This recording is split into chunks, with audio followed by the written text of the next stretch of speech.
All right, I'm David Pinsoff, I'm David Pietrzewski. This is Evolutionary Psychology, the podcast, which is a podcast about actual evolutionary psychology by actual evolutionary psychologists. Enjoy.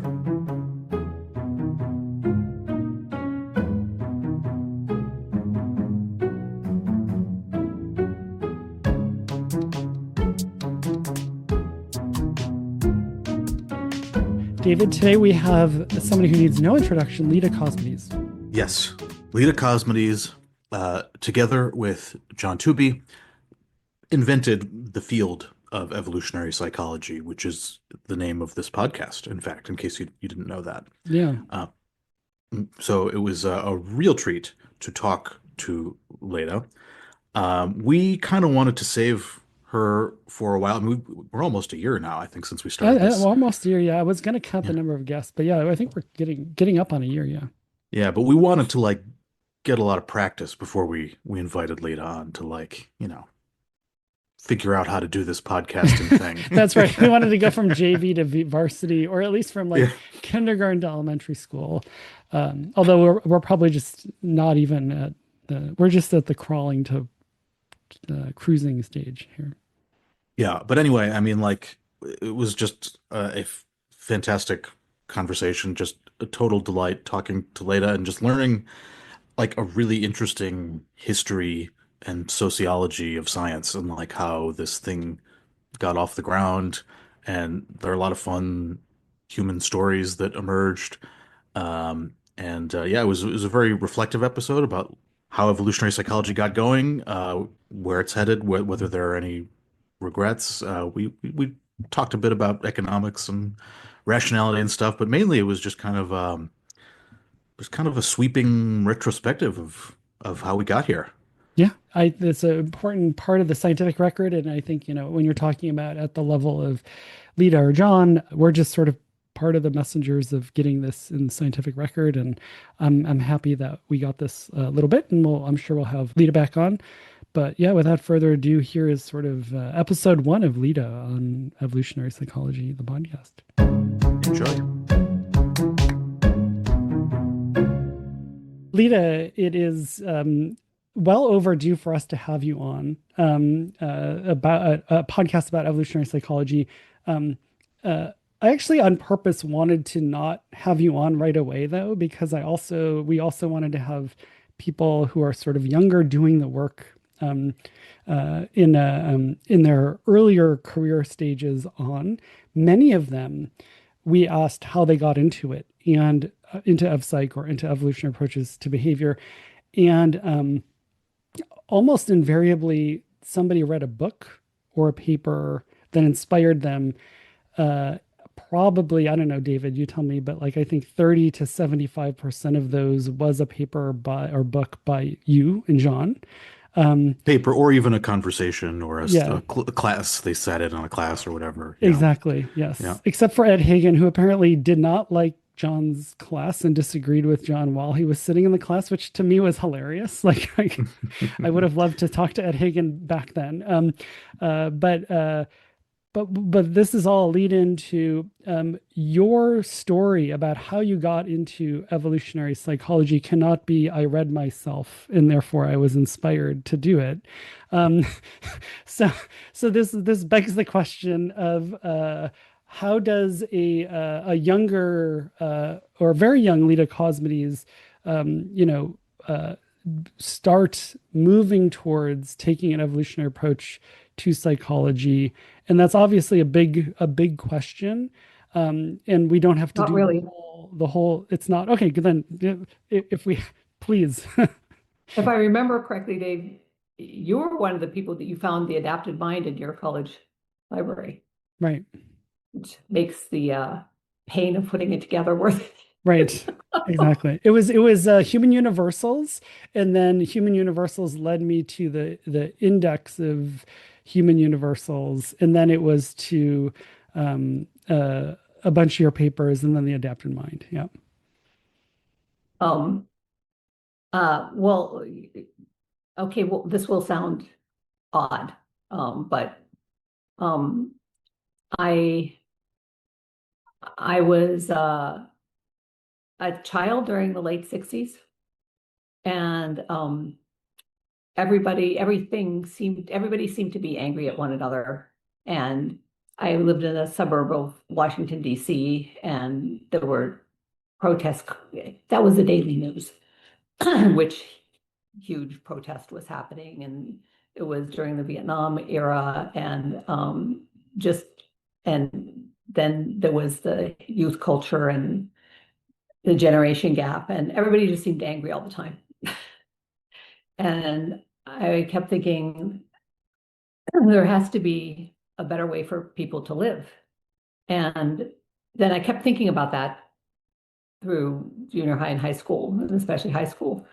And thinking about that, I thought, yeah, but how would you know what that was unless you knew something about human nature? So I thought, okay, well then I need to understand human nature. And it was sort of in a vague sense. I mean, I read in 10th and 11th grade, read and then reread um, uh, B.F. Skinner's Walden 2, which is it was a very famous book that almost nobody knows anymore. It's his utopian novel in which a behaviorist, basically him, is running society and running a community. Walden is it's as a Walden pond, but this is Walden 2. And he's running it based on behaviorist principles and of positive and negative reinforcement. And it was very clear that he thought that the mind was a blank slate, that everything people do is because of positive and negative reinforcement, which is sometimes called the equipotentiality assumption, that any stimulus has an equal potential for reinforcing any response. And I thought that was just wrong. I thought it was really wrong. It made no sense to me because life is too various. So sitting in a boring suburb of Washington, D.C., I thought, well, if what he's saying was true, you'd see people like swinging from the chandeliers. I mean, you wouldn't, everybody was basically behaving the same way, you know? And I just thought you'd see a hugely more variation between people if everything that you did was because of a history of reinforcement. And also, like, how consistent can that history of reinforcement be? It made no sense to me. Plus, it was, he was basically arguing things like, that you could, through the right history of reinforcement, you could make, a mother just as happy to be nursing somebody else's child as her own child, or that you could make somebody deliriously happy to walk in on their spouse having sex with somebody else. And just with the right history of reinforcement, they'd be thrilled by that. And that just didn't make sense to me either. So when it always, my dad was a psychopharmacologist, an early psychopharmacologist, and used to pound the table about the importance of interdisciplinary research, which as a child, I always thought, obviously, why is he pounding the table? Sometimes it would be about the Freudians because they were very much against psychopharmacology, but he was at NIH and he was always pounding the table. I was like, why do you have to pound the table? I don't understand this table pounding about this because this is obvious. And when I grew up, I realized it was not obvious to most people. And I guess also in that environment, the idea of taking some sort of biological approach to understanding human nature made sense to me. But at the time, by the time I was a senior in college and ready to start college, the only thing like that I knew about was psychobiology. But in my freshman year, I realized I don't like psychobiology. I mean, I'm glad people do it. I'm glad people study neurons and hormones, but it wasn't telling me anything even remotely like what I wanted to know. It was not what I wanted to know. And by then my freshman year, I was having kind of a crisis because I didn't know what to major in. I hated the process. Like, I would have gone nuts doing that research. I'm glad there's people that do that research, to be clear, but it shouldn't be me. And I thought, how can I do, I still want to understand human nature, but how can I do that if I don't feel like I'm getting any answers, and if the process is not something, is something that I hate, you know? And so that summer, I did a lot of things that summer.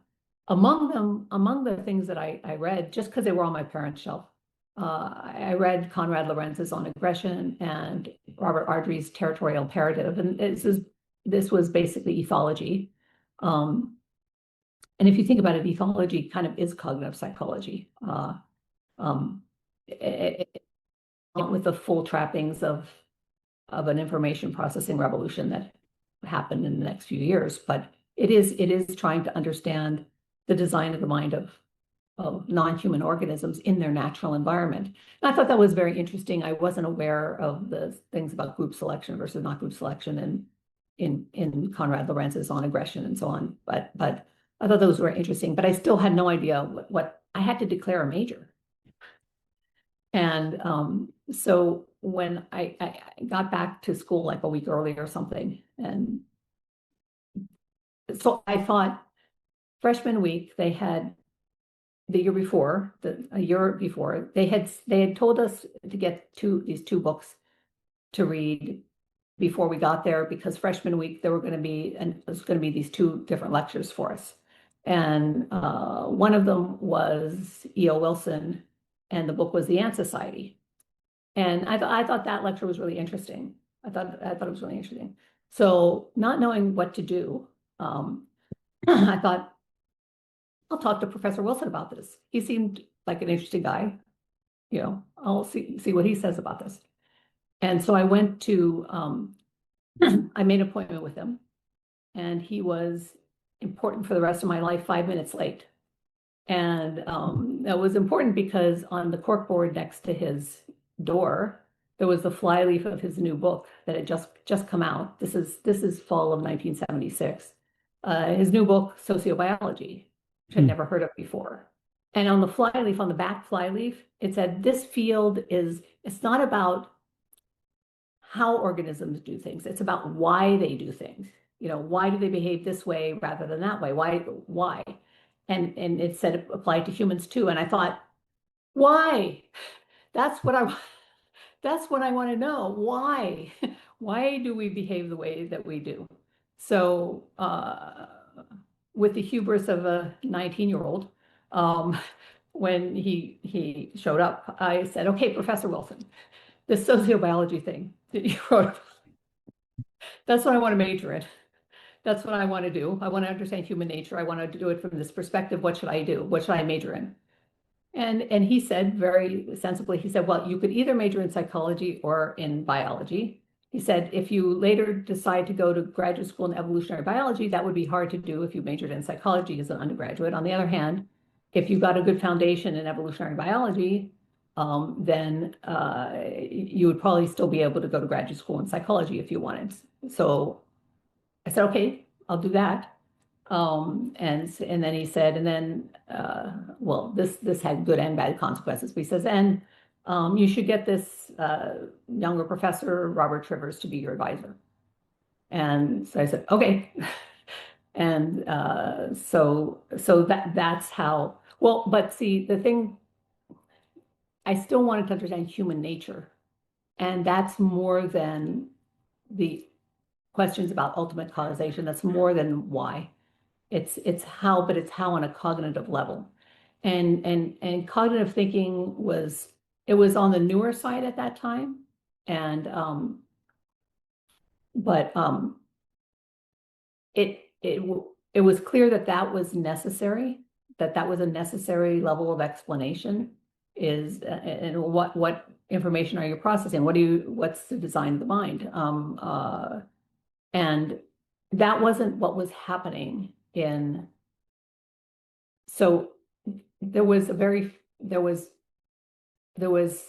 Vohr, who's an anthropologist, who was part of several different revolutions, was at Harvard, and he had something called the Simeon Seminar. And the Simeon Seminar met like 4 or 5 times a semester, and it was in Irv de Vohr's living room. And some of those famous people in the field came through and talked at that, and including John Maynard Smith, the great evolutionary biologist. Um, Richard Dawkins did, W.D. Hamilton. Irv had a lot of graduate students who were primatologists and doing field work in primatology, and so it was like his lab group in a way, but with the people coming through just astonishing. Joseph Sheffer, who did the red light of incest, who did the kibbutz studies on incest, all these people were coming through Irv's living room. Um, and that was phenomenal, and a really good background in evolutionary biology, and some thinking by people who were approaching behavior from an evolutionary point of view, but very broadly. So a lot of what they were doing was noting correspondences that were kind of loose between selection pressures and social organization. So yes, kin selection implies that kinship will be a very important part uh, of human life and who we help and so on. Um, and yes, anthropologically, you see that many societies are organized along kin lines, although in complicated ways.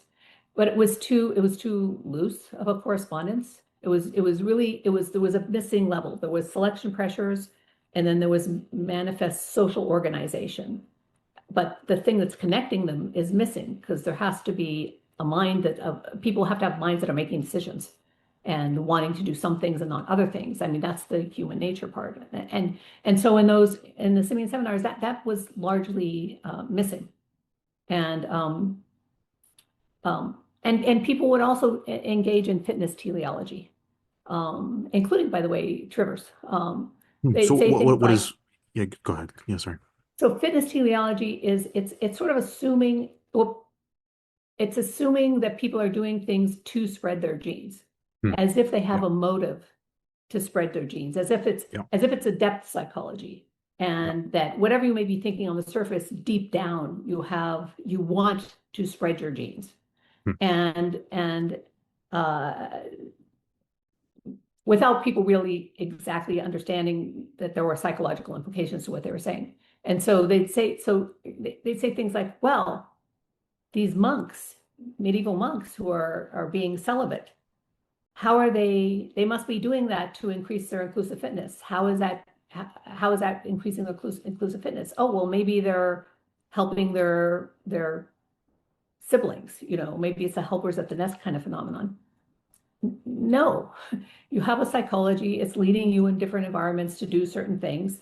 And it's not because deep down you're trying to spread your genes. I don't think it makes any sense to say that a celibate monk is choosing to be a celibate monk instead of having a family to spread his genes. That's not what natural selection is about. Natural selection is it's an account, it's a causal account of how you come to have the phenotype that you have. And in this case, it's a cognitive phenotype. In this case, it's how do you come to have the psychological mechanisms that you have, okay? And so when a mother loves her child and is taking care of her child, it's not because deep down she wants to spread her genes. That has nothing to do with it. It's that mammal mothers who had psychological mechanisms that caused them to care for their children, to provision their children, to make sure they're safe, had more children. They had more offspring than those that neglected their offspring. And that's why selection favored maternal psychologies that cause you to take care of your children. It's not a depth psychology. And so that's what I mean by fitness teleology. People Hmm. are acting as if you have a deep down motive to spread your genes. And that's a forward-looking thing. It's perspective. It's assuming that here I am, there are various things I could do right now, and I will choose them based on which one is going to spread my genes the most. And also, natural selection is not about spreading your genes in general. It's about why genes underlying one design feature outcompete those underlying another design feature. So this whole level of design was missing in how people were talking about it, except of course from George Williams. and Adaptation and Natural Selection, which many of us had read. But when people read, it's like a Rorschach test. When people read, anybody watching this, if you haven't read George Williams' 1966 Adaptation and Natural Selection, do it now. Yes. It's still a classic. Yes. But people's reactions to George Williams, it's almost like a Rorschach test. Because it's two components of it. One is the gene is the unit of selection. And he's very clear, and he talks about the subtitle is a critique of some current evolutionary thought. And so he brings up a Scottish biologist named Wynne Edwards, who proposed that the reason why in populations of deer, there'll be the weaker, the 90-pound weaklings will in hard winters will not try to reproduce. And he said that's in order for the stronger ones to reproduce, and that's for the good of the group. And George Williams goes through the logic of that and why that's not going to work, because what if there's a mutation in one of these deer that makes them want to try to have sex if it's safe to do so.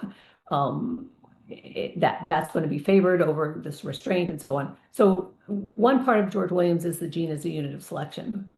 And this is actually the first book of evolutionary biology I read, which is because selfish gene wasn't out yet. And it's great, but it was hard going for that to be your first evolutionary biology. Yeah. But the second half of George Williams was about adaptationism. And in fact, it starts out saying adaptation is an onerous concept for which you have to have evidence of special design. And you have to show that the trait you're talking about is not more parsimoniously explained as a byproduct of another adaptation or as a byproduct of just physical law. He says, so to understand why a flying fish comes out of the ocean, yes, you have to invoke adaptations to understand why it comes out of the ocean, but why it comes back in, that's gravity, right? You don't need to, nothing special for it coming back in. Although I suppose there could be different ways you could land back in, but anyway. So it's funny because some people, when they read George Williams, they get the adaptationism out of it. And other people read it and they get the gene as a unit of selection out of it. And it's as if they haven't seen the adaptation part. So George Williams had both, and his emphasis was on design. That I think he even says, I don't remember if he says this or he quotes somebody else saying, he says, the question is not reproduction per se, the question is designed for reproduction. Yeah. And so I only took 2 psychology courses as a biology major. I took my first freshman year a social psychology course. It was okay. But then I took a behaviorist course called Motivation in Action that was taught by Richard Herrnstein, who was a complicated person, but a very brilliant but complicated person. And it's from him that I actually learned about the equipotentiality assumption. I learned that there was a name. I learned that there was a name for the thing that I objected to in Skinner's book. The thing to realize is that Herrnstein was Skinner's star pupil and basically took over the Skinner labs at Harvard. And they only had 2 major disputes in their life. One was that Skinner wanted to believe, because he was very utopian in his thinking, and he wanted to believe that punishment doesn't work, that causing pain does not work in terms of operant conditioning, but it clearly does. And I mean, Skinner thought of Mao's China as sort of a large-scale experiment in Walden 2. And at the time, that it was a very closed society. And so, well, you could know that very bad things were happening in Maoist China, but if you wanted to not know, you could not know. And so one of their big arguments was about that, because Skinner didn't want to acknowledge that that was a thing. But the other one was about the equipotentiality assumption, because Herrnstein knew that that was false.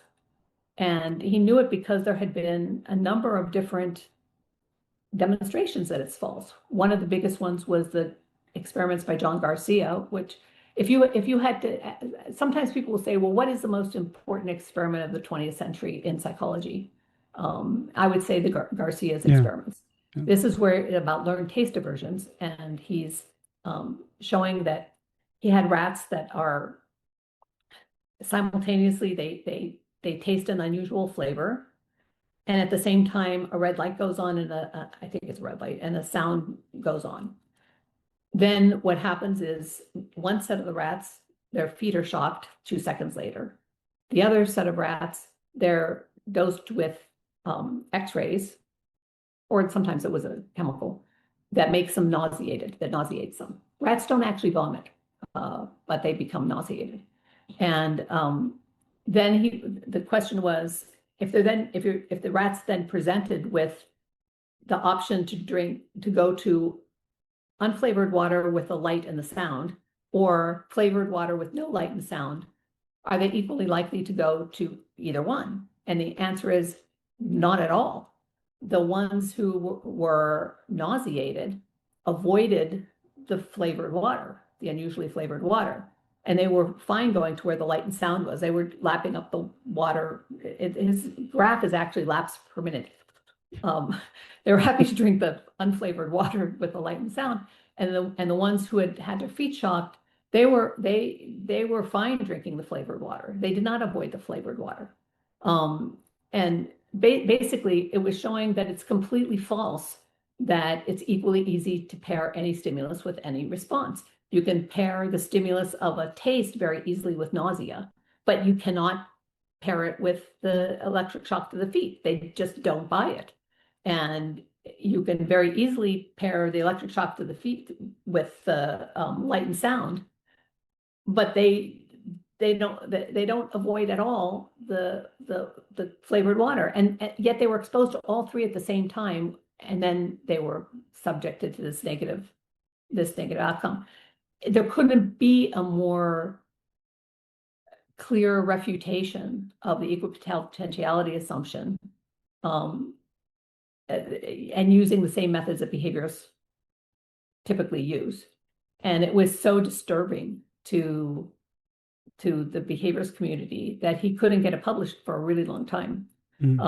Journals say, well, he must have done something wrong because this violates the Well, at least they were following their logic, right? If they understood the inhalants. So Herrnstein there was a disagreement with Skinner. Did Herrnstein communicate what Skinner thought about this study? Yeah. So So Herrnstein wrote this great paper. It's still a great paper, and it's in American Psychologist in 1978. And the title it ended up with is The Evolution of Behaviorism. Okay, but that was not its initial title. It's a paper that's saying why the equipotentiality assumption is false. Okay, and it goes through Garcia, and it goes through the Breland and Breland experiments. They're animal trainers that were they just couldn't get the raccoons in their commercial to do certain things. You know,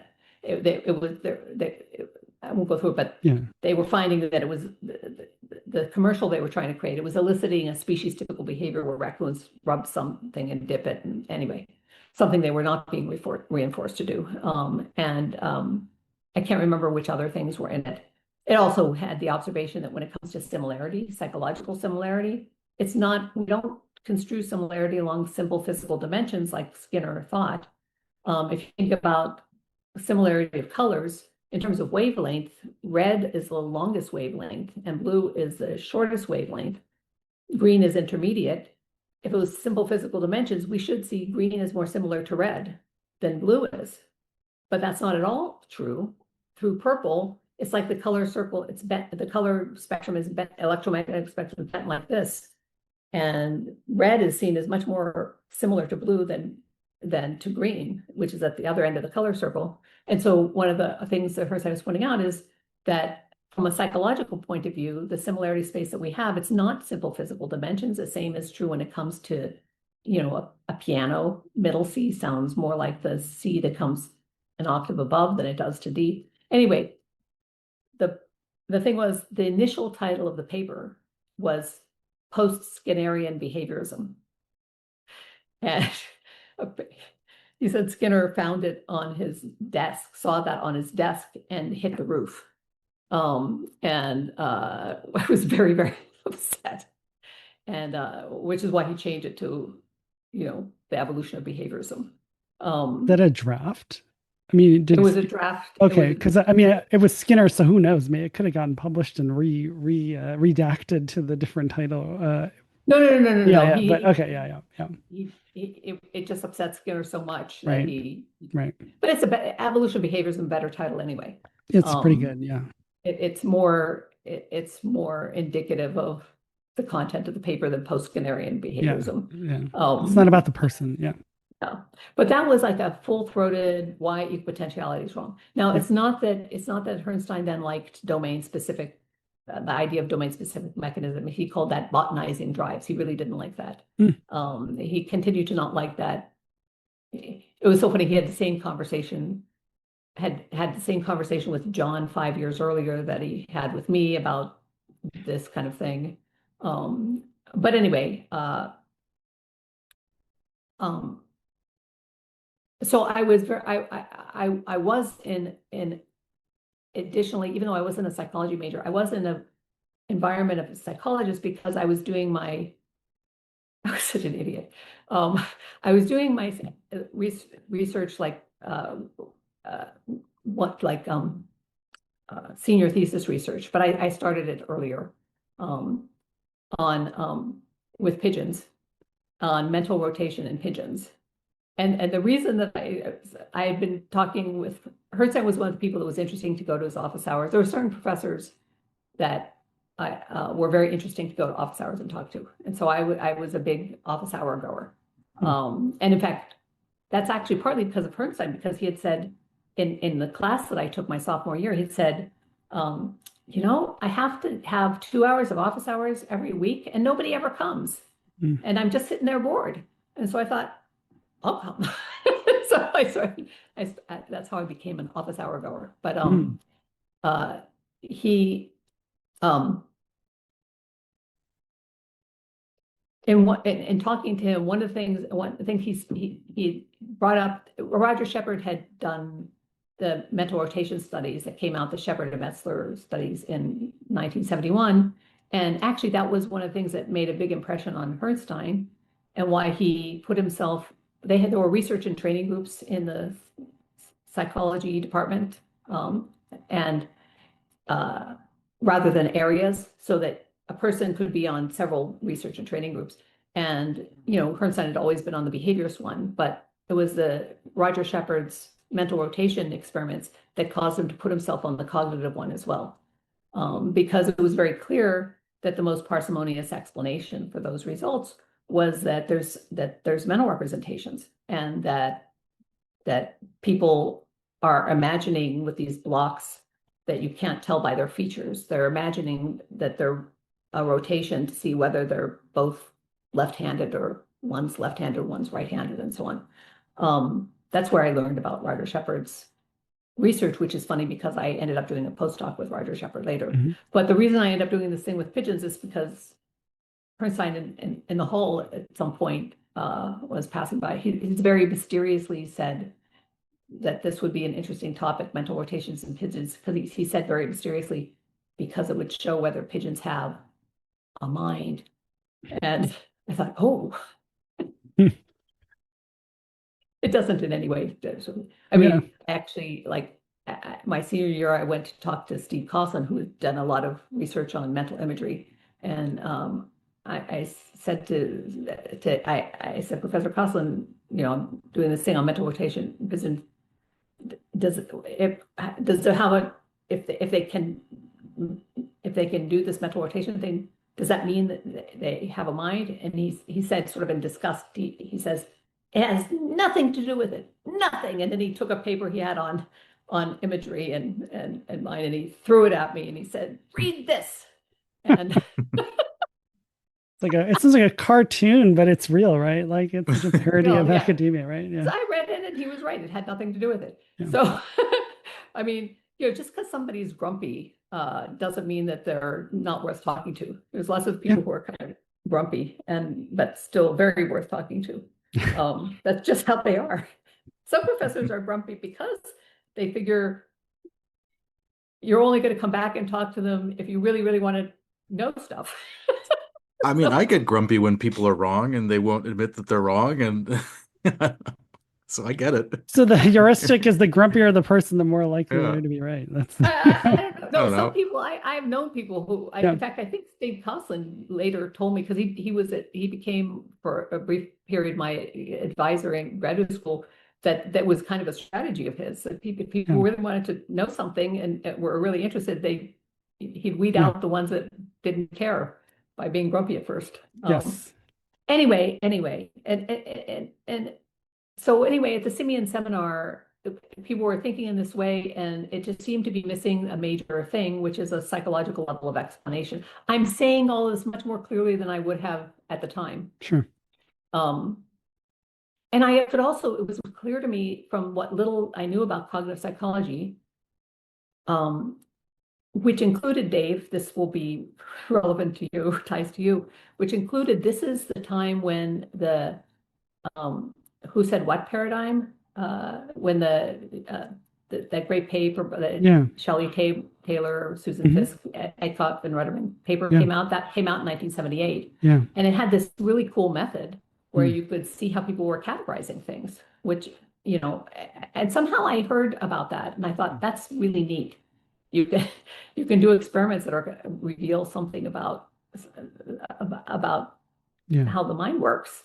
And I thought, okay, these cognitive psychologists, because they were early social cognition people. These cognitive psychologists, they've got methods. They know how to ask questions about how the mind works. So I should go to graduate school in mm, cognitive psychology. But anyway, in the course of these seminars, there would be these discussions, and they were sort of off from the point of view. They're really interesting, but off from this point of view. And then there was this undergraduates never are shy to raise their hands because this is a graduate seminar. And I would go to this and I would be this polite undergraduate raising my hand. But of course, when there's a bunch of graduate students there, you can't get a word in edgewise because they don't raise hands, they just yeah. jump in, right? They're the worst graduate students. Yeah. No, it's like, but It's wonderful. We were all what you need graduate is students. Yes. what you need is undergraduates to jump in too. No, exactly. Yes, yes. But there would be some debate going on, and I think no, this is just completely wrong. They're missing a really important point. Sometimes it was about the philosophy of science, lots of different things. And I'd be there, and then there would be this one graduate student that would suddenly say exactly what I was thinking, Mhm. exactly. And I was like, who is this person? Like, this is really weird. Why is this one person saying exactly? I was a little bit irked, like, because this is a pattern that kept happening. And that was John Toohey. Um, that's how I met. That's how I met John. That's how I became aware of John's existence. Yes. I mean, I think he had been at these things, and I just like, I didn't know everybody that was at these things, but I became aware of John's existence when he was this person saying things that were exactly what I wanted to, what I was about to say, and that were not even close to what other people were saying. And that's how I ended up talking to John about things. Yeah. John, he came to this from a different path. He was actually originally planning to be a physicist, and he had as a teenager read a lot of Poul Anderson books, a science fiction writer who often imagined other worlds, other planets, and where evolution had gone differently, and the intelligent beings from these other planets thought and felt very differently than humans. But he was going to be a physicist, and then his freshman year, he took a class by Eric Wanner, who was a psycholinguist. And Eric Wanner was showing how these experiments, they can use reaction time, and you can find out where phrase boundaries are in a person's head. And John was like, oh my God, you could actually have a science of the mind. And so he thought, physicists can go, that they're okay without me. But this where you could actually find out how the mind works, this is really this is really important and interesting. And he thought evolutionarily because of all the in part because of, I don't know if it was entirely, but in part because of the Poul Anderson books, also because of the Schrodinger What is Life, about life being the only anti-entropic, process. Um, and so John signed up to be a psychology major.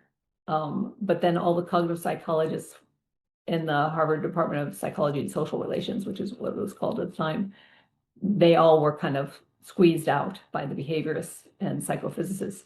So John was left in the midst of um, behaviorism, and John's 5 years older than me, so this was happening before I was there. Um, so he was writing a senior thesis, but it was basically the senior thesis. I've never seen it, but it would be interesting if I could ever find it in the millions of papers. It was a brief for why behaviorism was just wrong and why you had to take an evolutionary approach to psychology. And Skinner had a famous book called the Behavior of Organisms. Um, and and John's thesis, I don't remember what he told me that he called it, but it started out saying, because most of the behaviors work was with rats and pigeons, right? And it started out saying organisms applies to more than rats and pigeons. It includes orchids and, and a list of other kinds of animals, etc. And he wrote 300 pages apparently. And whoever was giving it a look before he turned it in, I'm not sure if he finished it at 300 pages, told him to not bother to turn it in because it just wouldn't fly. This is why at Harvard you have to do a senior thesis in a topic for your diploma to say that your degree is in this case in psychology, and otherwise your bachelor's degree is in general studies. So John's technically this is in general studies because after writing 300 pages of this dissertation, he took the guy's advice and didn't turn it in. So it's not technically in psychology. It was a psychology major. It's really hard for people to realize now, but everything was in the behaviorism had like a death grip on the field of psychology, and it had for many, many years. So it's not some antique view from my point of view. It's the view that was dominating almost all the thinking at the time. Enough so that, they made it, Jerome Bruner left, he had been doing cognitive development, and they just made it uncomfortable for anybody who was doing cognitive stuff. So anyway, that's, and then I started talking to John sometime in the middle of my senior year. We started talking and discovered that we were thinking about things in the same way in many domains of life, but including about psychology. Yeah. Where the thinking at that sort of computational middle level, is that something you just felt like was the way you always thought, or was that?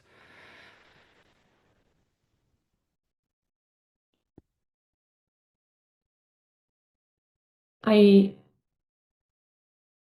don't know how to answer the question. Yeah, it's fair. Yeah. If you know that the equipotentiality assumption is wrong, then you know that there's such a thing as a mind, whether you use the term mind or not, because you know that there's some cognitive mechanism that is making it that is making it more likely that you think that the nausea was caused by what you ate than something else. And I do believe I thought about it. Yeah, no, I did think about it. I did think about it as a cognitive level of explanation, because I was kind of obsessed with certain topics. I was a bit obsessed with Klein, and Klein had arguments that I took to be why equipotentiality is wrong, although I don't think that Klein meant them that way. No, he was because he was like a pretty rabid behaviorist. I think I mean, I that think was I mean, it is weird because yeah, if you read, I also, per your recommendations, I've looked at that, and so what he explicitly will say, but then what, like, yeah, the GABA guy problem, being a great the example. Galileo problem Yeah, is really, really important, and yeah, I teach that to all of my students always. yeah, The indeterminacy problem that without some structure to the mind, you're never going to learn anything. yeah. If a rabbit runs Or across the road and you're in some other country or civilization and they yell GABA planet, no, guy, another yeah, planet, yeah, other another planet, planet yeah, where yeah, you don't even where you cannot assume that they have the same cognition as that's you right. do. Yeah, Which is why, he shows that there's an infinite number of things that GABA guy could refer to. right. And if you manage to know what the alien, well, yes and no in the alien language, and he points and says GABA guy, then you have to ask, well, is this GABA guy pointing to fur? No. Is this GABA guy? But then there's an infinite number of these things. It Yeah, could be rabbit or light bulb. It could be, and Klein goes through all of this, which I took it as an argument that that there has to be a structure to the mind to solve this problem yeah. because I it's a think combinatorial explosion problem. Yeah, and I think Hume actually did land there. Like as much as he was an empiricist, Did he? yeah, because I remember I would read Hume being the empiricist, and he was to some degree, and he obviously had a big influence on Skinner. But reading Hume again, I think he was a fellow traveler. Like he definitely there's human nature in there. So yeah, There, it's really funny. John thinks that I have a very peculiar sense of humor because as a joke in my, I think it was my dissertation, I have a little quote from Hume at the beginning of one of the chapters, and it's a quote where he's saying it's not from any. I'll just put it in my terms. It's not from any sensorially detectable quality of bread that you know that it can nurture your body. Mm, It's not detectable. right. He's basically saying there's something else that's like leading you to assume that Yeah, that you can live by eating bread. yeah, And the reason it was a little joke for me because I thought of Hume as a huge yeah, blank yeah, slate empiricist. yeah, Yet here he was saying that there's something the mind is predisposed to yeah, yeah. know. I mean, I understand Exactly. Yeah, it's a joke to me, yeah, but yeah, because I think it was the beginning of a chapter of my dissertation on why there have to be domain specific mechanisms. yeah. Um, uh, Yeah, I think Hume got revised by the behaviorists. I actually think that there's a place to set the record straight for Hume, I would argue. Yeah. well, apparently he was. Well, I'm not even going to say I'm going to get it wrong, but there was people that he was arguing with where the argument had to do with the church and Yeah, it's the Don the Simon. You have to know who somebody's arguing with, right? Exactly. yes, Even yes. Descartes. Yeah, yeah, same thing. Yeah, yeah. My daughter has told me this, and I keep forgetting who it was he was arguing with. I apologize. Um, so yeah, I think I was unfair to Hume. No, Um, it's okay.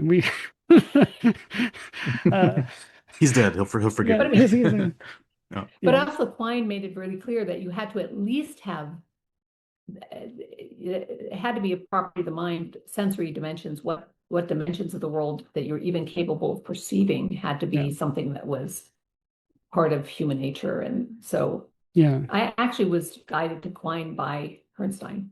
yeah, yeah. Weirdly. So, but I got to meet Quine before I left graduate mm, school. that's great. Um, it was very cool. I was telling him about he used to teach the logic course. The only time he didn't teach the logic course was the one year that I took it, unfortunately, Mm, because I really wanted to take something from him. But I did get to meet him before I left, and I told him about the experiments on uh, social exchange and cheater detection and how people were using logical reasoning to do it. And he thought that was very cool. mm, I thought it was very cool that Klein thought it was cool, yeah. but That's very cool. Another version of this question, because I mean, independent of how you think you got to this point, is there's also this sort of like elephant in the room of that both the evolutionary and the cognitive people or the psychologists are being sort of blind to this level of description. And that sounds like, I mean, really, what I'm hearing you say is, and I read this in the writings Oh, or the evolutionary people were definitely blind to this level of yeah, description. yeah. And so, Not all of them. So not Martin Daly and Margaret right. Wilson, for example. They were Yeah, always, we just had Martin on actually. So, oh, great, yeah. great.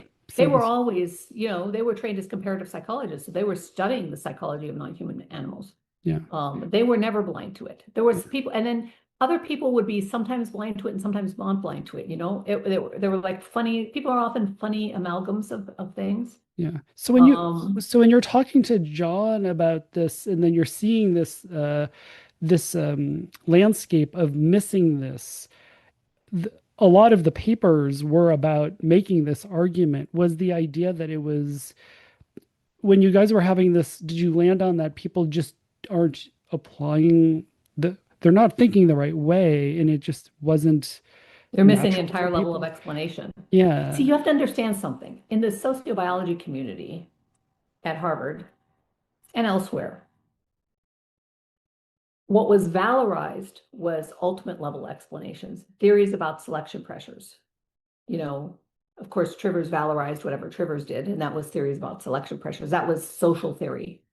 And then theories about like psychology, for example, that was mere proximate mechanisms. It wasn't like that's important. Proximate right. mechanisms are actually that which Darwinism was designed to explain. That Right, the that's phenotype. the Just phenotype of it's the little organisms. it's just the phenotype. Yep. That's the explanandum. That's Right, what exactly. natural selection's Yeah. trying to explain, how you get complex functional design in organisms without there being a creator. Um, but at the time, it was being treated as something trivial because what what the people with vision wanted to understand was the selection pressures. Mm, And I love selection pressures. yeah.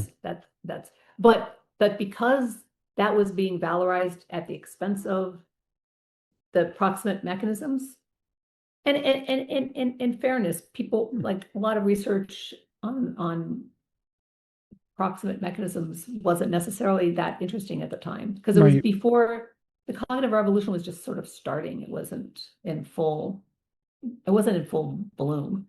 So a whole cognitive level explanation was not known to most people. Yeah. Um, I mean, it was obvious to John because when he was in high school, he programmed in Fortran, and he knew how to program and so forth. Um, but yeah, I guess I did. Yes, I did because I wrote to myself a lot of times things about why the mind cannot be a blank slate and things like this. I didn't. One thing that I didn't fully realize is I thought that there could be some domain. This is just as an undergraduate. This is not after. I thought that there were surely had to be lots of domain specific psychological mechanisms, or else. But I thought that it was not impossible that there could be such a thing as a domain specific mechanism that tracked fitness. And I hadn't fully realized that that's computationally impossible. Mm. And part of my realizing that that's because I was thinking that this is something to be empirically adjudicated. Right. Right. And it was in talking, John invited me my last semester of college. He invited me to sit in on a seminar he was teaching rather, which was very, very interesting. But so it was, I don't know. It was then or later that I realized that the computational possibility of a completely domain general system causing behavior that would have tracked fitness ancestrally. Yeah. So I was all on board about the importance of domain specific mechanisms. But yeah, Yeah. the So my attribution as a student of yours and John's was that it was a timing issue, and that you guys were there, could see that the computational level was there enough that if we connect up psychology with evolution, that's fireworks happen in a way that is kind of rare scientifically. Like it was sort of a unique time and a unique place where these things could come together. Yes. It's not that people hadn't previously thought that evolution could illuminate psychology. Darwin thought that, right? I mean, and Yep. um, Darwin thought that. There had been various attempts to take on psychology with an evolutionary lens. I mean, William James thought that. Um, um, John Bowlby certainly thought that. I mean, John Bowlby was, I consider him an early evolutionary psychologist with attachment theory. He started with like primate behavior, and he thought that clearly there were mechanisms that kept an infant monkey staying within range of his mother and going back to her when frightened and using her as a base of exploration. He thought that was an evolved mechanism. Um, but there wasn't a language. And even when you look at the early ethologists, who I do think of as cognitive psychologists, they were still doing things before cognitive psychology was really much of a thing. And so they're grasping towards explanations. And that's why they talk about things like fixed action patterns and so forth, because I think it's because they lack a more fuller throated language of information processing. Yeah. And so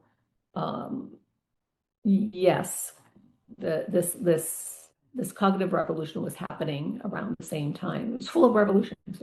Yeah. And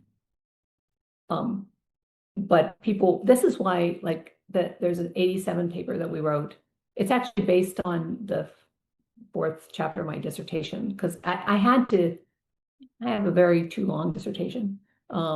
Because part of what I had to do is explain why you would take an evolutionary perspective to cognition in the first place. Yeah.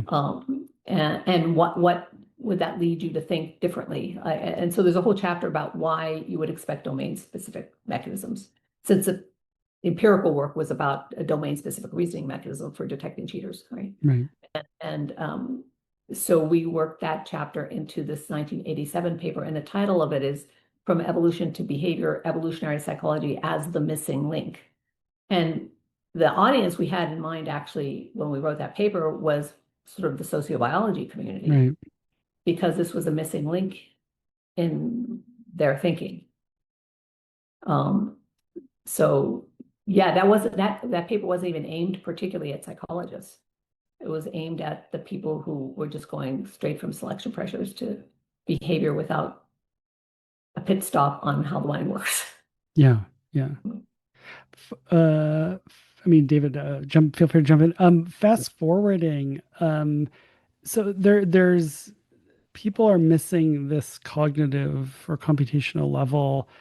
Um, what is your opinion now? So we were doing history and we can kind of go back and forth. What is your take on to the extent to which people do understand that level, or the extent to which it's still not adequately understood, either in psychology or even in evolutionary psychology? Not adequately understood. A little understood, but less applied than it could be. And a lot of people, even in evolutionary psychology, are not fully adaptationist in the sense of looking for evidence of special design. But it's all so much better than what came before that you can't even believe it. Right. I mean, there was just nothing in psychology, nothing. You wouldn't even come across the word natural selection or evolution in a psychology article ever, let alone have hypotheses that were derived from evolutionary principles. Your cognition, So you told me, I alluded to this earlier on an earlier episode of your just trying to get your Wason stuff yeah, it was insane. published, just because of the source of the hypothesis It was that because had, of the yeah. source of the hypothesis. It was literally, I could have been playing pinball and had the idea, and that would have been okay. Yeah. But the fact that it was sort of logically derived from, Trigger's evolution of reciprocal altruism, uh, selection pressures was what was making it not okay. Yeah. Yeah, no, it was Yeah, Leda, horrible. some future historian of science will use that for having a logger narrative of the theory crisis in psychology and early 20th and 21st century psychology theory, I'm sure. It could be. I think it's not the easiest thing in the world to think computationally. I mean, No, I could yeah. use work on it myself. Yeah, and this is another question is like I think yeah, because I mean even among the all levels of evolutionary psychologists or even just getting students, I do sometimes wonder that if the psychology part of evolutionary psychology is the harder one than the evolutionary part. Yeah, Oh, I think it Yeah. absolutely is. yeah, Yeah. I do think it Totally. is. Yes. Yes, Yeah. I absolutely. mean, in part because we have such a rich folk psychology system that we lean on for explaining people. And it's very hard to jettison that, to let that go, to put it aside, Right. and take to activate a different module in the mind, to think about the Yes. mind, to use your sort of folk mechanics mechanism to think about minds. It's really tricky for people to do. Um, Or and your folk, I think it's your artifact yeah, module. yeah, I artifact, think yeah, it's, yeah, yeah, yeah, yeah, whatever you want to call it. It's a different way of looking at minds than we are intuitively accustomed to. And it comes more naturally to some people than others, for sure.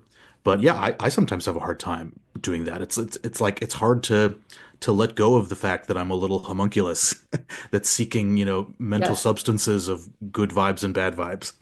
yes, yes, Uh, yes. yeah, Well, um, that's why when I teach undergraduates, I teach it completely from the artifact module point of view, the design yeah, stance that we're looking for machines that are designed to perform functions. yeah. And I And know, and yeah, and yeah, I teach that a good way to think about genes from this perspective is to think about them as particles of design. yeah, That they're the means by which a design replicates itself through generations. It's sort of like in the extended phenotype, which is actually my favorite Dawkins book, is the extended phenotype. yeah, And he's got these necrocubes on the front of it. And the point that he's making is you can do a Gestalt switch on the necrocube about the perspective you're taking, that talking about individual reproduction versus inclusive fitness is a necrocube shift. And so if you think about Hamilton and kin selection theory, that's actually that's seeing it from the perspective of the reproduction of an individual, right? That the individual is trading off some of the individual's own reproduction to help increase the reproduction of say, a sibling. Um, but if you're thinking about it from the gene side point of view, genes that code for designs that promote their own reproduction are going to be selected for regardless of who they're in, right? I mean, and so part of the point of the extended phenotype is he was gently saying, you can do this Gestalt switch to a gene's eye view, in which case things look kind of different. Um, so yeah, no, I teach entirely from when we were in graduate school, John used to say, when we understand enough about the mind, we'll understand more about how to explain this. yeah, exactly. Yes. And so it was really useful learning about, research on the idea that we have mechanisms that are for understanding tools, and the tools have functions, they're designed for functions and so forth. Um, I found that helpful. But yeah, no, I think it's really um, not easy to do. And I think there's probably things that we miss. I shouldn't say we, people like me who did not have training in, computer programming. I think there's things that we miss about how psychological mechanisms need to be designed, or what are good ways to design them. And that's sort of, distressing sometimes. I feel like I have to go back to school. There's lots of things I have to go back to school to learn. But I think that's to your credit, though. I think that when you're confident that you know everything that's when you should hang your spurs up, right? I think that's the that engineering approach to things, and that there are people like Don Simons or Martin and Margot. When you encountered people like that, and maybe this comes back to the original question, I'm always just mystified, like where people like that come from, who are just design minded, and they're sort of fellow travelers. Um, can you continue the story then? If so, you and John, how did you discover Don Simons, and how did Well, that? first we Yeah. discovered Daley and Wilson, Mm, and that was simple because Martin Daley and Margot Wilson spent a sabbatical year at Harvard when we were yeah. graduate students, Okay. and they were at the Simeon Seminar the whole time. Well, even before that, there was a psychology wide seminar that people actually came to. Um, but the speakers were actually chosen by graduate students. And so um, I was on that committee, I think my freshman year. And Martin was one of the people that I suggested. And so Martin spoke. But then they came, I can't remember which year it was. I think that might have been 80, 83, 84, 82, 83, around that time. They said they spent the whole year there. It was great. We talked many times. Mm, Um, and then um, Don came to all of this in a different way, Don Simons. Um, he was doing, I think he was a psychology major as an undergraduate. Um, but then he went to graduate school in biological anthropology. Well, I'm not sure what the formal division was, but he was a student of Sherry Washburn's at mm, Berkeley. And Don, his dissertation was on aggression and play in rhesus monkeys. And it was an adaptationist analysis where he was saying, look, if you look carefully at how rhesus monkeys play, it has features of special design for calibrating your ability to fight. There's turn taking. One will be like on top, and then the other they'll switch and the other one would be on top. There's a play phase that signals this isn't true aggression.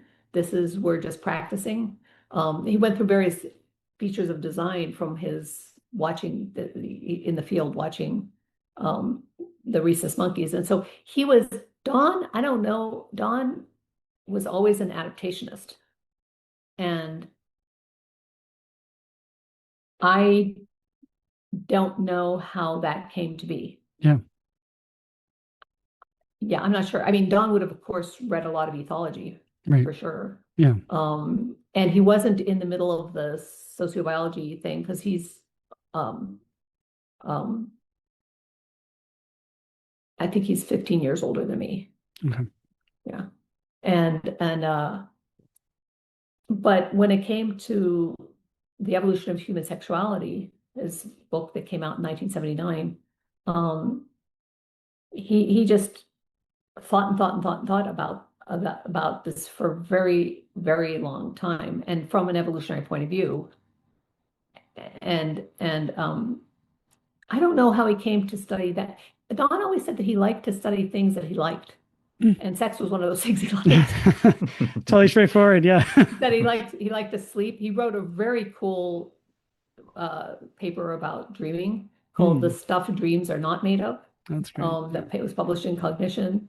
He loved eating interesting things, and he would have blind taste Oh, tests of nice. different things. That's great. And so he thought about doing food, but then he decided that there was too much literature on that Right. already, and he didn't want to go through all that. Yeah. Um, Very uh, reasonable.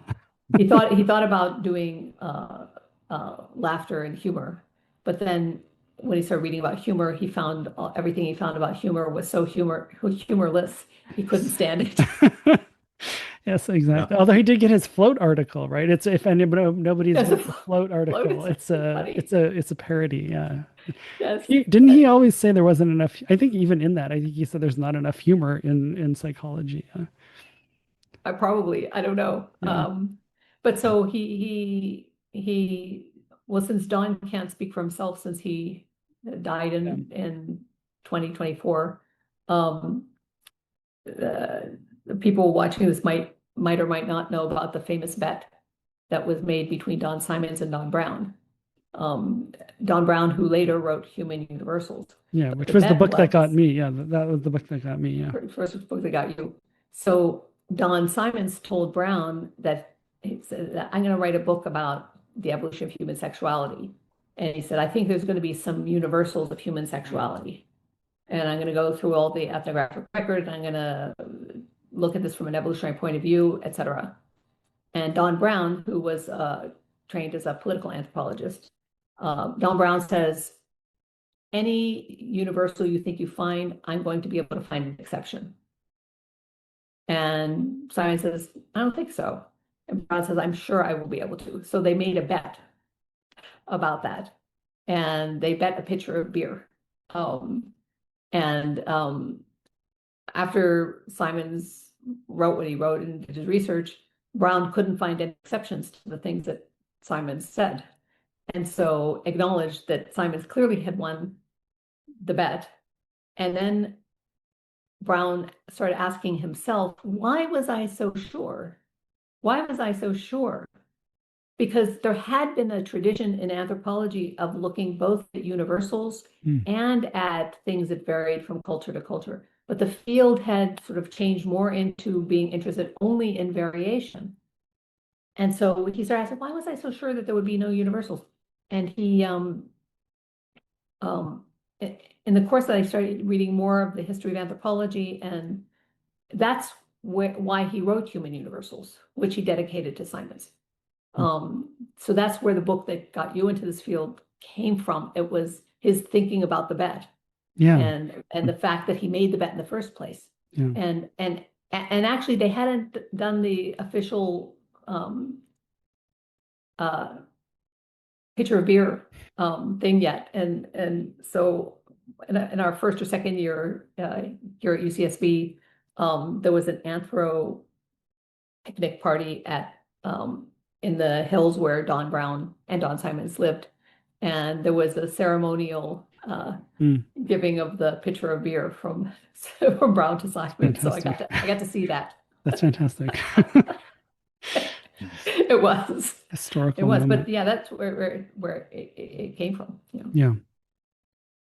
Such a lovely story. I feel like it's an example of science working how it should be.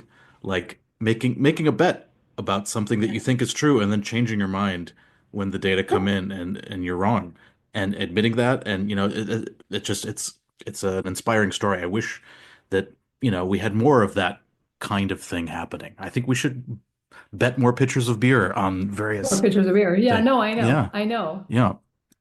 You have to be actually care about what's true. Yeah. And I'm not always clear that people do. I had an informal bet like that I completely lost.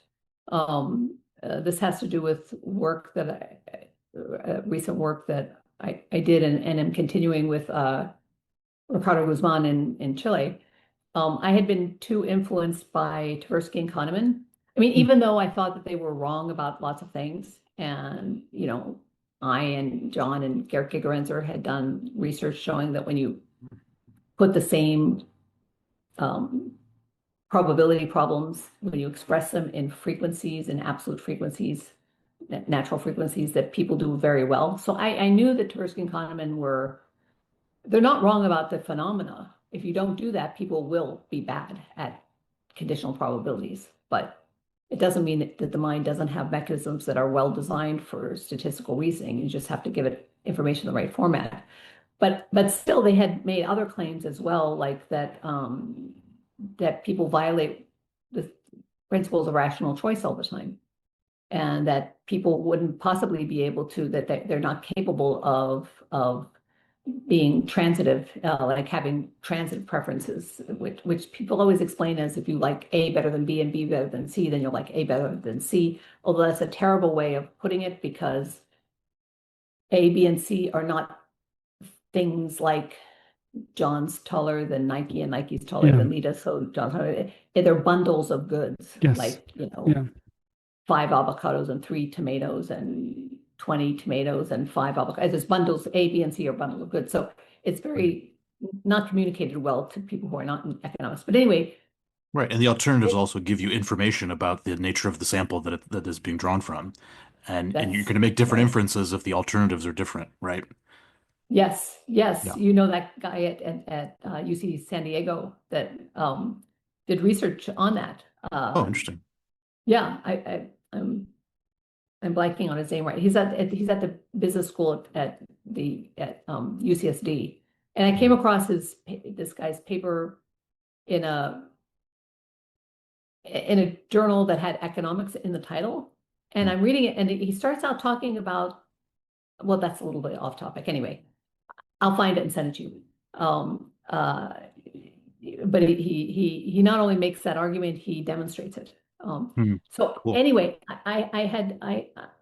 but I had believed them about that people Yeah. would, not be able to have transitive reasoning. I thought that their prospect theory and other things were, I thought that had been shown. And Ricardo Guzman, my colleague, said, no. I think that people will be rational in the sense of rational choice.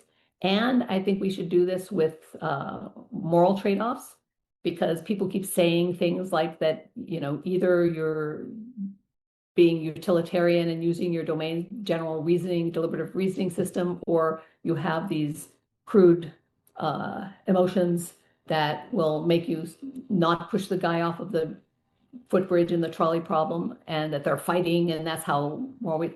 And so Ricardo said that's not going to be true. People are going to be able to make trade-offs between different kinds of moral values, but you need to have a different kind of moral dilemma in order to even test that, because nobody even gives you the opportunity to, because you only have either push the guy off the bridge in front of the trolley to save the 5 people, or don't push the guy and let the 5 people die. It's only 2 options there. And anyway, he said, I'm sure it's going to work out that people will not only be able to make trade-offs, but they'll make rational trade-offs. And I said, but there's all this stuff in psychology. He says, no, that's what's going to happen. And he was completely right. Mm. He was gloriously right, to my surprise.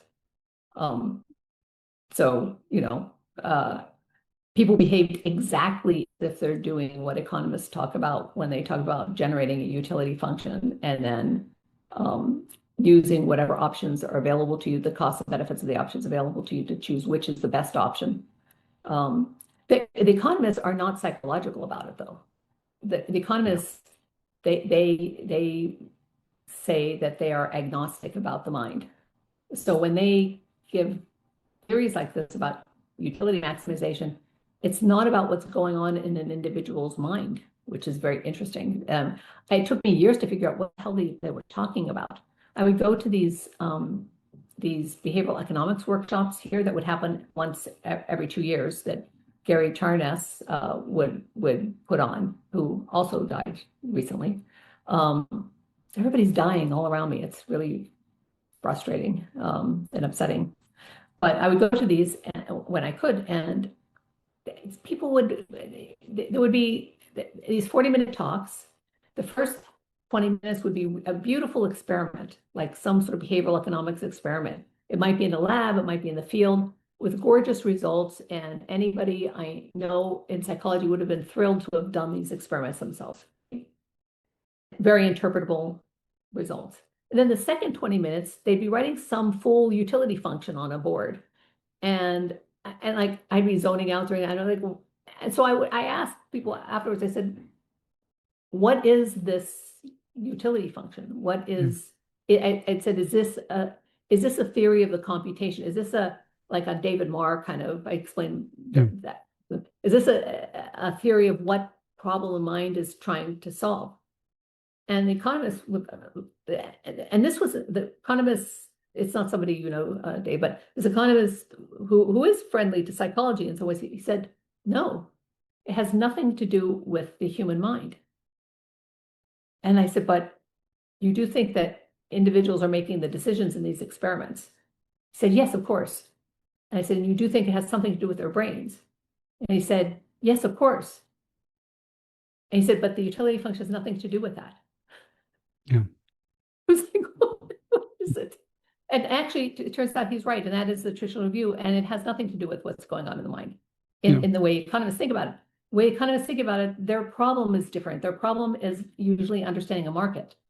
And markets have millions of anonymous people trading in them. And the utility functions an input-output device where that takes quantities like price and income, and it outputs what's likely demand or what's the likely supply. Yeah. And so they're asking questions like if the price of corn goes up, if there's a drought and the price of corn goes up, what'll happen to demand for corn chips? That's the kind of question they're asking, and that isn't about a mind. It's like it's a piece of technology for predicting what'll happen in a market. Now, it happens that some behavioral economists have made it almost a theory of the mind without really saying that, but the economists are usually very careful to say that people are behaving as if they're maximizing utility function, and then when they're being very, and then even more precisely, there are theorems that show that in this measure of GARP that we use, it doesn't matter. It's a measure of whether people are making transitive choices. That if people's responses respect GARP, then there exists at least one utility function that, if rationalized, could explain the data. Right. That's the way they say qualified. Yes. because then they can prove that they can prove. And so we were saying, it's not. We were saying, look, the most parsimonious explanation for our results is that people are behaving as if they're maximizing this function because that is what their mind is doing. It's maximize. It's built a function. We called it a rightness function because it was about moral rightness. It's built this function, and then it's choosing from the set the one that has maximum rightness, and it has machinery for doing that. And so it's not just that they're behaving as if they are, because that really is the simplest explanation for our moral trade-off data. Yeah. So If anyway, they were it's really, just, it would be quite a coincidence that they just happen to behave as if their minds are yes. performing these computations. Like, why don't you just say that they're actually doing the computations? Like, that's a Yeah, much simpler. I know, but see, Yeah. but everybody's interested in different questions, and the economists Yeah. are not interested in individual minds, right? Yeah. Yeah. Except there's this group of like the judgment decision making. Yes. Yeah, I sat in on that community for 9.5 years. Yeah. Yes. Yeah. And they're very like, heuristics and biases oriented, a lot of them. But this is so funny because like even the term behavioral economics versus experimental economics, they have different flavors to them. Because the person who really invented experimental economics, where you have people bring people in an experiment and you put them in it can be a prisoner's dilemma or a trust game or all these different games. That was Vernon Smith and his colleagues. He did it with Charlie Plott and various other people. He had a very a great group around him. Kevin McCabe, Elizabeth Hoffman. I think Bart Wilson was part of that group. And Vernon Smith, when he learned about evolutionary psychology, he and Elizabeth Hoffman, et cetera, they realized that a lot of they were finding in their lab that people did not behave as if their preferences were homo economicus preferences. Rational choice doesn't mean that you're always choosing the thing that has the highest monetary payoff. It means that whatever your preferences are, you're choosing the one that's best of your, given how you weight various things. The idea that you're always going to choose the highest paying option is a theory about preferences, and people call that homo economicus, economic man. And Vernon Smith was, had shown very early, he and his group very early, that if you have 27 people in a lab and they're interacting with one another in these games, they do not behave as if they're maximizing short-term profits. They behave as if they're in a small hunter-gatherer group where there's going to be repeated interactions, whether, even if no matter what you tell them. And so they wrote, there's a Hoffman, McCabe, and Smith paper from 1998 that's great, where they were reinterpreting all of their results in light of, evolutionary psychology and theory of mind and things like this, and saying, look, there's something different that's going on in small groups than what you see in mass markets. And so the experimental economics people kind of went, at least some of them, in more psych direction, whereas the people influenced more by Tversky and Kahneman went into this heuristics and biases direction. And that really, when people say behavioral economics, now they use it to refer to all of it, right? But initially it was sort of a difference in the use of the term, where the behavioral economics community was more the heuristics and biases, decision-making, cognition, decision-making people, and the experimental economics had more to do with these. It's too bad that the larger community didn't take the turn that Vernon Smith and his colleagues took. Because that's the more interesting turn where you're asking, well, how does the mind work, and how looking at these games as having to do with interactions of people, and as being produced by programs that evolved for a different kind of social world where people did know each other and there were repeated interactions. So I always find the history of these different disciplines really interesting. Because it's part of the Simon's principle that you can't understand somebody unless you know who they're arguing with. And unless you know what kind of question they're trying to answer. I mean, once I realized how the economists thought about utility functions, I realized that's completely sane. If you want to know what's happening in a large market to supply and demand, this is completely sane. So they have utility functions that represent, a household, what they think of as a consumption bundle for a typical household. And then they use it. It's very useful for them making predictions and so forth. But you got to know what they're trying to do, because they're not always trying to do what you're trying to do. Sometimes they have a completely different question in mind. This reminds me a little bit of the David Hume point, which is, in some sense, Leda, I think one way to describe what you and John did so well and do so well is you're a contemporary historian of science. Which is, you're not looking in deep history, you're looking at what is the scientific landscape, and the ability to sort of articulate, well, here is this group of people and here's what the assumptions they're making, here's what their goal is. That is surprisingly rare, to do it at any time, and especially concurrently, because there are status games, and it takes courage to sort of speak up when the real flesh and blood stuff is happening. And I think that, I hadn't really thought of this till this conversation, but I think that very much describes one of the things that you guys do and did so well, is just articulate. Well, you have to be willing to listen to people. Yeah.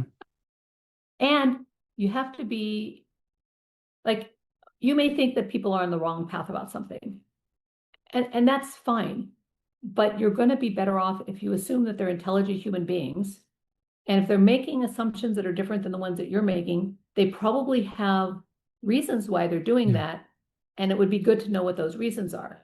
So in Psychological Foundations of the Culture, in the beginning of it, about the standard social science model, that is that deconstruction of that is John's trying to say, what are the good reasons why people adopted this notion of the standard social science model? And if you don't know so it's always better to assume that people aren't idiots, to assume that they're smart people and they're coming from different assumptions, and you got to know what those assumptions are. And you have to know what kind of problem they're trying to solve, what kind of question they're trying to answer. And you have to not get frustrated. This is really hard. You can't get super frustrated when they're not using terms the way that you're using them, or when they're using them in a way that you find to be fuzzy, you have to be, because sometimes you're using ways not that other, you're using terms in ways that other people think are fuzzy and you don't realize it too. But it can take a lot of time and patience sometimes. Me being able to get into an economist's head was a long process, and it was helped by conversations with both Ricardo and Ryan Opria, my colleague here at UCSB, who just left for Berkeley, abandoned us for Berkeley to my distress. I would ask them these different questions, and Ryan actually he had been the second to last student of Vernon Smith's, and he actually shared an office with Rob Kurzban at one point at Chapman, I think. Anyway, so he had known some evolutionary psychology since he was a graduate student. So Ryan is good at translating between disciplines, and Ricardo had this background in computer science and economics. And so for Ricardo, the computational part's easy, right? That's the part that most people have trouble with evolutionary psychology, but for him that was like obvious. And so I would ask them questions separately, and I get an answer in one way from I get the exact same answer from them both, but from very different perspectives. Ricardo would tell me that for the technical reasons why you do these this way and why people make these assumptions, and then Ryan would give me the historical background of why. But they would always have the exact same. It was funny because their conclusion about what it is that economists think and why they think it would be exactly the same, which gave me some confidence in what they were both, that I wasn't hearing an outlandish view. So, but it can take a long time. People use the term rationality differently. Yeah. Right? I mean, the term rationality is used in completely different ways in different fields. In psychology, starting with, well, especially with Tversky and Kahneman, but not just them. Peter Wason was interested in logical reasoning, right? And he's the father of the study of reasoning in psychology, wonderful psychologist. And Tversky and Kahneman, they use rationality to mean judgments that conform to principles, either principles of logic or mathematical theorems about probability, or the Savage axioms, which is relevant to that.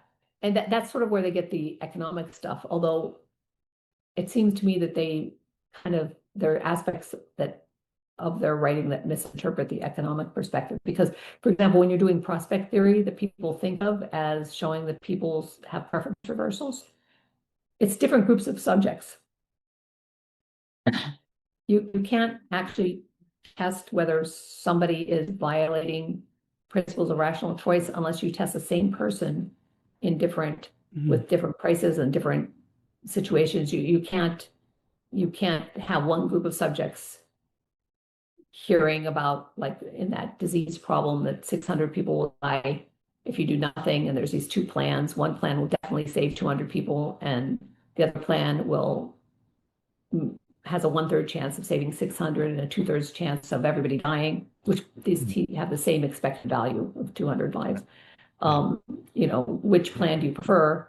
And if you put it in terms of lives saved, people, all else equal, prefer definitely 200. If you put it in terms of lives lost, they're not the same people, they're different group of people. They'll say they want the riskier option that has a chance of saving everybody. And that doesn't show anything about preference reversals, because you can't show anything about preference reversals unless you're doing the same situation in the same person. It might arguably be testing some auxiliary assumptions, but then, Larry Fiddick and Sandeep Mishra did these beautiful experiments on that exact problem, showing that if you know what the person feels that their need level is, their preference is, like, do I feel like I need to save at least 200 people, or do I feel that I need to save at least 300 people? if you need to save at least 300 people, you have to pick the risky option because you'll Yeah. have zero chance of saving 300 people. Yeah. You will save fewer than that. You must. So Yeah. when you either set a need level or you ask somebody what their need level is, the framing doesn't make any difference. It doesn't matter whether you put in lives lost, lives saved, it makes zero difference. And people do exactly the rational thing. They will choose the option that's most likely to achieve their need level. And if you don't ask them a need level in advance, but you have them make a choice and you do the loss versus gain frame, and you ask them afterwards, what was the minimum number of people you felt you had to save? It turns out that when you put it in terms of saving lives, that number is lower, that people felt that they needed to save than when you put it in terms of people dying. They set a higher need level. And so all the phrasing in terms of lives saved and lives lost was changing what people decided their need level was.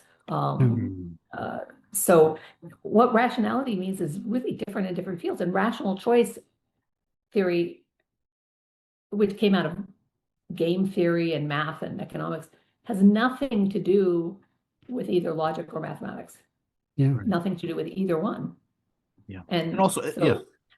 And it also has to do with like the social dimension of it. Like when you describe a certain problem, like a disease is going to kill X number of people or whatever, like that's a linguistic phenomenon, and you have to draw inferences about what my intentions are based on that communicative act. And you're going to draw different inferences if I frame the situation differently. You're going to have different inferences about like what the social expectations are, and you're going to have different. And those expectations could be correct. You could be judged differently if you respond to the utterance framed in one way versus another way. And there's actually research showing that if when people make the quote unquote irrational decision in those types of disease situations, people actually judge them morally as better if they make the irrational decision, quote unquote, than if they make the rational one. Because there's a social dimension to it where people are making inferences about your character and your priorities and what you're setting the need level as when you're given a certain type of information.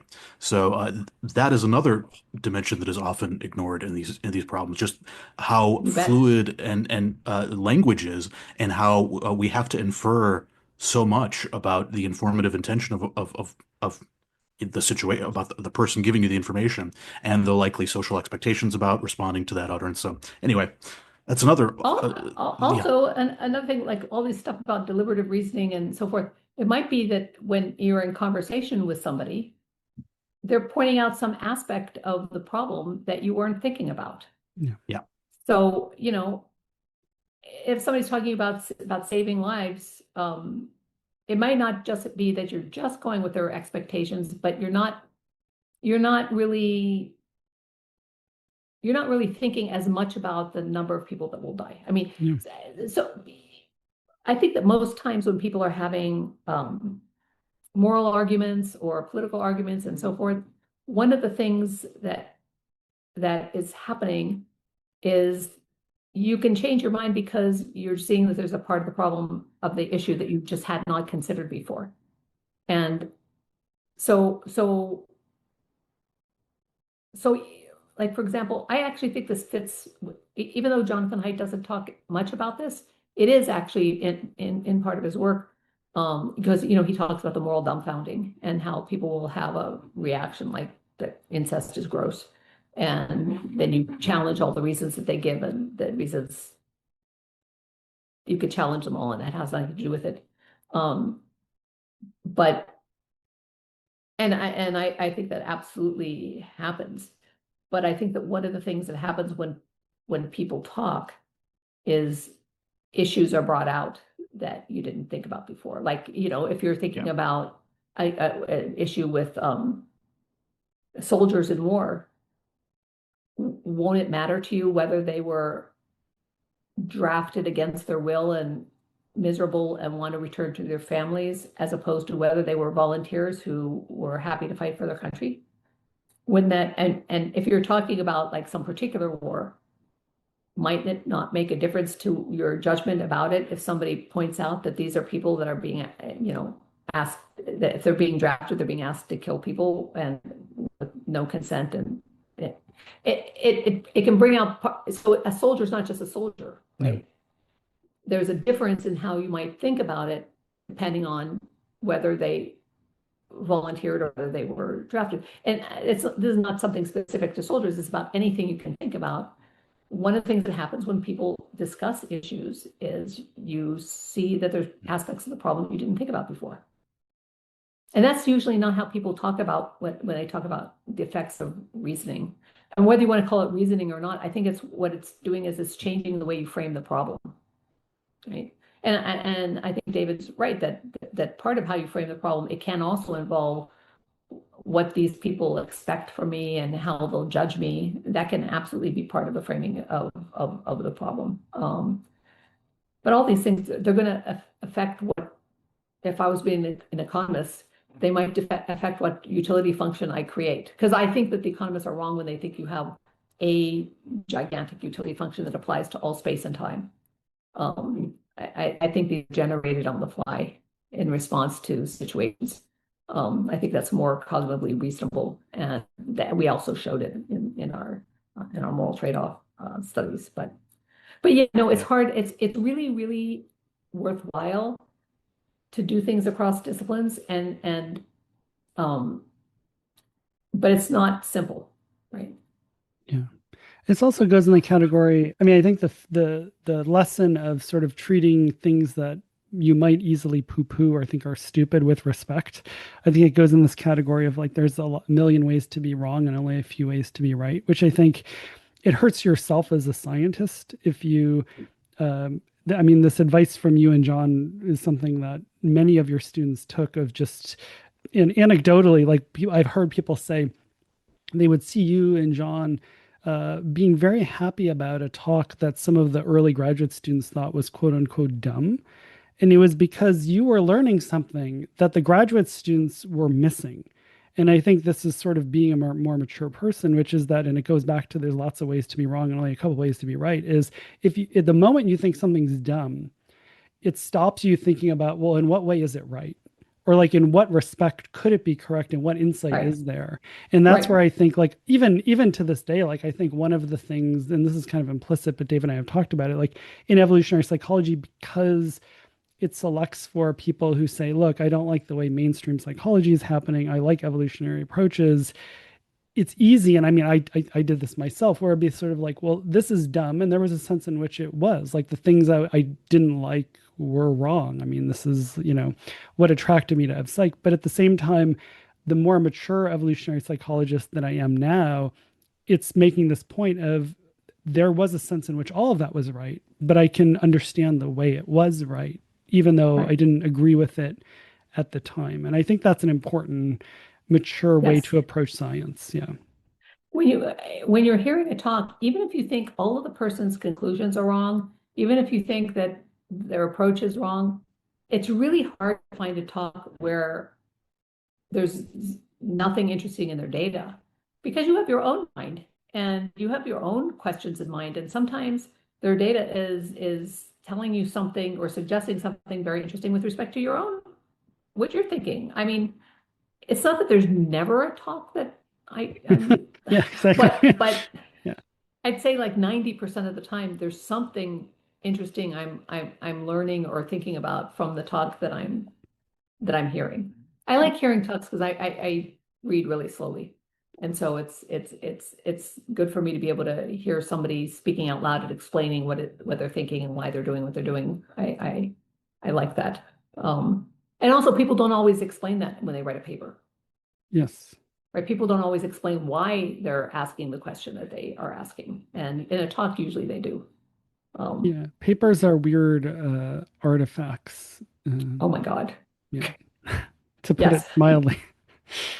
We should be submitting, recorded monologues to journals, and it should just be audio journals.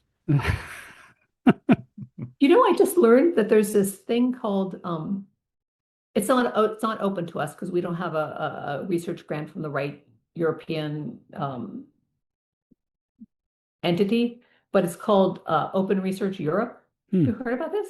Mm-mm. It's doing things the way that John always had this notion about how publishing should work. And in many ways it's doing that. So what you do is if you've got a grant from whatever foundation or this it is in Europe, they want the data to be openly available. So when you write up the paper, it's published immediately. Then the editors ask people to be peer reviewers and signed peer reviewers. And so often people are more careful in how they say things. And those reviews will be posted. And then I believe other people can submit commentaries and so forth, so that there can be like the sharing of ideas in general without it taking 3 years for the paper to see the light of day. I thought that was really interesting that somebody figured out a way of doing it. Unfortunately, it's not something that the three of us can submit anything to because we don't have the grant from the right agencies, or I assume not, Right. in Europe. But I thought that was interesting. Yeah. Insert joke about Elsevier here, but yeah, that's another issue. Leda, we're coming towards the end of our time. I'm sure we'll have you back on. Is there something that we should have asked you? I'm sure there's like 40 things, but yeah. I don't know. I'm getting kind of old, and so if there's anything you want to know about deep time, I'm one of the oldest people left to Well, I mean, to tell you.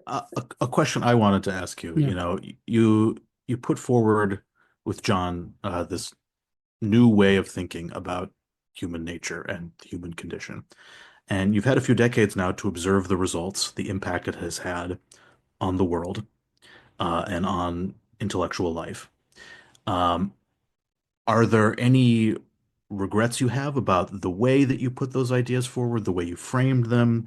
Is there anything you would go back and change if you could do it all over again? Um, Nope. Nope. And also I'm really okay. So I'm usually the cheerier view and John's the darker view. yeah, But I'm amazed that how this kind of thinking has taken off.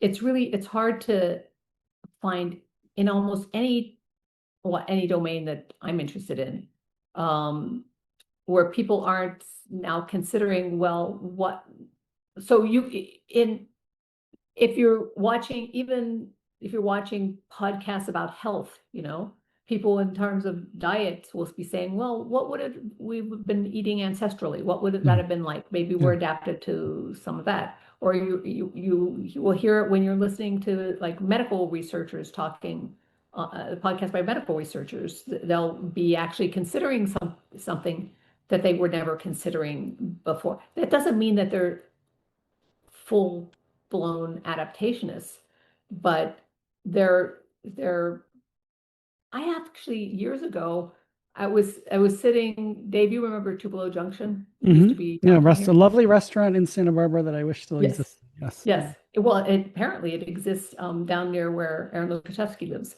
Okay, so more towards LA, yeah.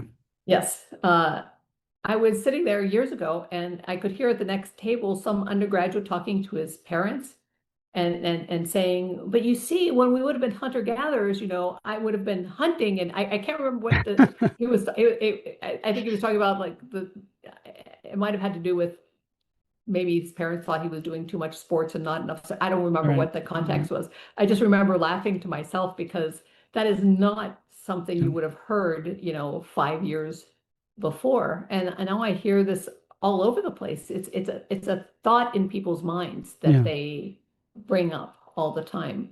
And the idea that we have a psychology that is shaped by those past circumstances is now part of how people think. And I think that that's the most important thing, like that it be something that people have in mind and that they're considering. Do I wish that people were more cognitive or more computational in their thinking? Yes, but I mean, at least in psychology. But the situation is so much better than it ever was before. It's so much better than it ever was before that I think it's great. You have to have the idea in people's heads before they can, take off with it. Yeah.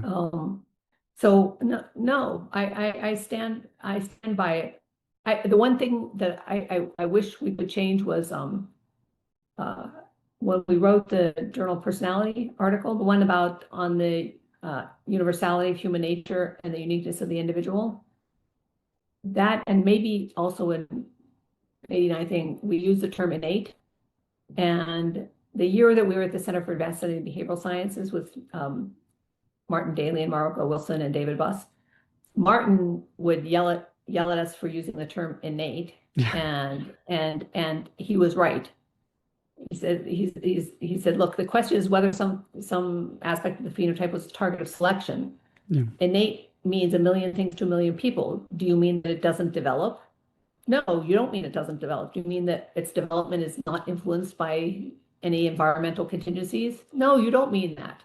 And he was completely right. I mean, I usually, it's longer, but I usually say reliably developing species typical mechanisms, or I say an adaptation, by which I mean a reliably developing species typical mechanism that was designed by natural selection.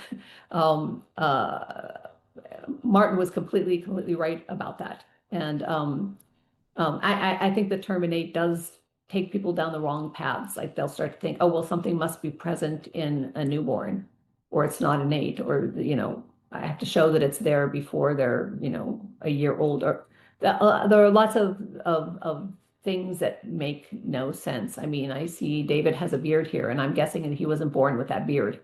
Lots of things that are reliably developing features of phenotype were not present at birth. So but no, sometimes people thought we were too harsh. I don't actually think we were ever too harsh. I think in psychological foundations of culture and talking about the standard social science model, I think it was a very sympathetic rendering of why people would go in that direction, a desire to not be racist, to not be sexist. It's just that they were wrong, that the alternative implies that you will be racist. Yeah. The alternative does not mean that you are racist or sexist. The people were not understanding the difference between causes of individual differences and universal aspects of human nature. So I don't think we were the least bit harsh. I think we were really sympathetic. We didn't say you're a bunch of bozos. We're saying here are the really good reasons why somebody would take this point of view. You take somebody from one continent, you raise them on another continent, they behave like the people on the new continent. I mean, I think it was very sympathetic. People always think that you're like trying to take their tribe to task. And, the universality of human nature and uniqueness of the individual paper, like a lot of behavior geneticists were angry because they said we're saying they're just studying noise, which is a genetic noise, which is not exactly what we were saying. I think of it as more we were saying, what are the criteria for saying that individual differences are the products of adaptations? But no, I don't no.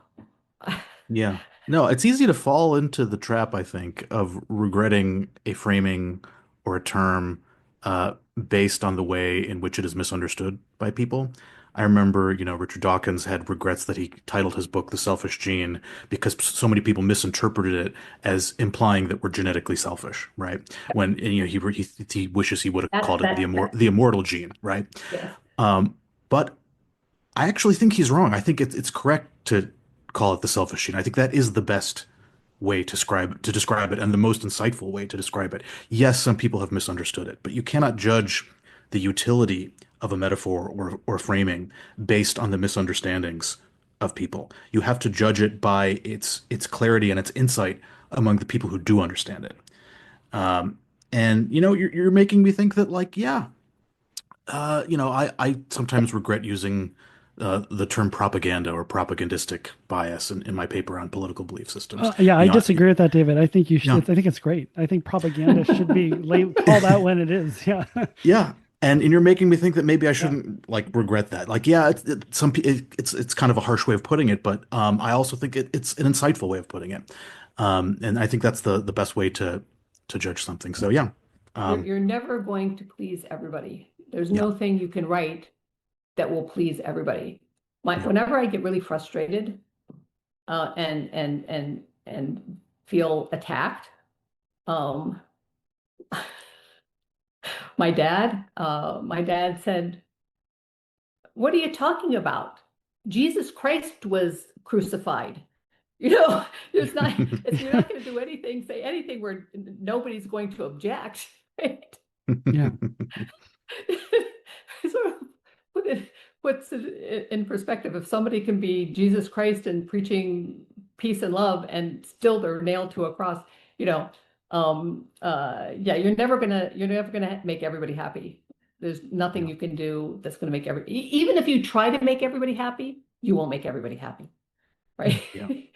You'll Yeah. either do something super bland, and then people who don't want to read something super bland will not be happy. This is just Yeah. that's not possible. It's one of these things that one shouldn't even aspire to because it's not possible. What you should aspire to is being clear, Yeah. right? Clear and also respectful. Yeah. Yeah. Right? And I don't think we were ever disrespectful. Yeah, Yeah. I think that's right. I think uh, respecting the intelligence of things you disagree with, I think, has been really a North Star of that work. Yes. This is also why um, when you ask questions in a talk of somebody, it should never be hostile. I mean, it should never be asked Yeah. in an angry way. Yes. It because or when you're writing a review, it's just no call for being angry. Just explain what you think is, if it's a review, explain what you think is wrong and what's right and what's wrong. And when you're asking it in a talk and a question, it's important to be polite. It's important for science to be polite because in science, people have to be willing to acknowledge when they were wrong about something. And if you make this about them as a human being, that you're destroying them as a person, they will never admit when they're wrong about something, and Yeah. it's mean. Yeah. It's mean, but more than that, it's bad for science. You just want to ask the question as clearly as you can, um, and and not feel that that is censoring yourself. That's not censoring yourself. It's being clear and respecting the human being. You know, you want to be like the British are, where they'll be tearing themselves each other apart in a seminar, and then they'll be at the pub drinking beer together afterwards and laughing together. That's a better way. I asked once, you know, how is this happening? And they go, well, you know, we're just all stuck on this island, so we have to get along. Bet the pitcher of beer. Yeah. At the That's, pitcher of beer. Yeah. you know, The it's beer a the beer combin pitcher litmus test. If you can't, yeah. if it's not that level of civility, maybe don't. Yeah. That's Or right. That's right. specificity where you have a Yeah. specific claim that you Yeah. could learn Right. from with an empirical Right. test. Like Yeah. that's Yeah. also part of the beauty of that. It's Yeah. not only the amicability and Mm. the friendliness of we're going to have a beer over this, but it's also like you're actually testing your idea against reality. Yeah. Yeah. Um, Yeah. I agree. It's standing side by side doing science. Yeah, yeah, exactly. Yeah. It's lovely. Yeah, Leda, I mean, I think, we'll definitely have you back on, but thank you for being here. And on that last note, I think we often get to sort of like, on the way out of our episodes, we get to say something about people's influence. And I think I don't even have to say your influence and John's influence on the field. But what I've come to love about what you and John embodied is that you guys truly are scientists. In this way of just respecting what's true and trying to be respectful of people.